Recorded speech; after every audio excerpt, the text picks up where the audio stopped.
بسم الله الرحمن الرحیم. السلام علیکم ګران عزیزانو سپکو دوستانو، ستاسو په خدمت کې ولاړ دی خیرن جوهر. اوس رابولو ستاسو او مخې ته کټۍ بدماش او بیبي ناتو. راځه کټۍ خپل ځای دی. سلام علیکم. چې یو لا شور ونه خوري ته واشه ما پر کوژک دا ګاډۍ راکاټ کړه. د ګاډۍ نیمه حصه لاندې ولوېدل. هلته زما سر په کړکۍ کې بند سو نو سر یې راوخروی. ته واشه ټوله ستړې مې زه له چنګن خوراک چې زه یې پر سر ومشلوم. زه سر مې مات سوی دی. زه خبر نه یم چې جیزې موړو زه څه له راغوښتی یم. دلته ته یې ټوله ناست چاست. بیبي ناتو راسه د جیز سره خبرې وکړه. زه ځم منزله. راځه لاسونه مه ښوروه. راز دا ټوله بچیان دي جلمسیان دي. راځه را مخته سه.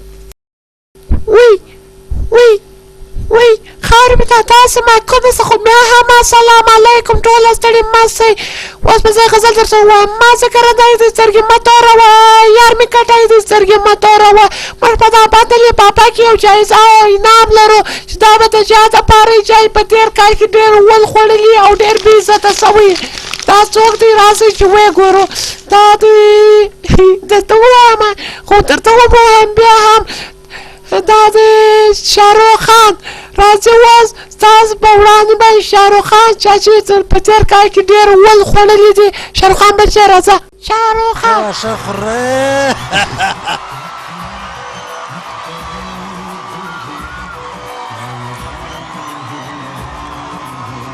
بیبي ناتو ستړې مه سې څنګه به زه زویه ستړې زویه څنګه یې ښه یې سره ښه جوړه مبارکي درته وایم. سلامت اوسې خیر اوسې ډېره ډېره مهرباني کور ودان خورې ستړي مه سه. دا هېواد ماله راکړه زه به چمن له خیر اوسې. دا ولاکې څکه راسه وکړې. دا ما د ګونۍ دپاره واخلې. ګونۍ دغه دی دغه دی راته وګوره. ګونۍ دا هېواد ستا دی ستا دپاره یې ماته راکړې. ډېره مهرباني.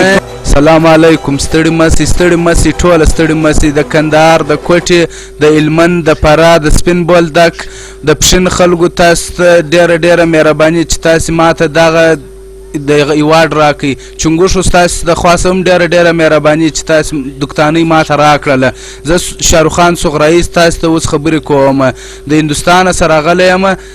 دغه د چنګوښې زوی نه دی. دا تاسو ورته وګورئ ټوله چې ماته یوه ګونۍ نسوار راکړه او ماته دغه دوکتانۍ راکړل. دا هم سغرایي دی په انعام کې ماته راکړه. دغه کټۍ زما زوی نه دی. د بیبي ناتو و څنګ ته چې ولاړ دی. د بیبي ناتو سره هم ډېره پیار کوي.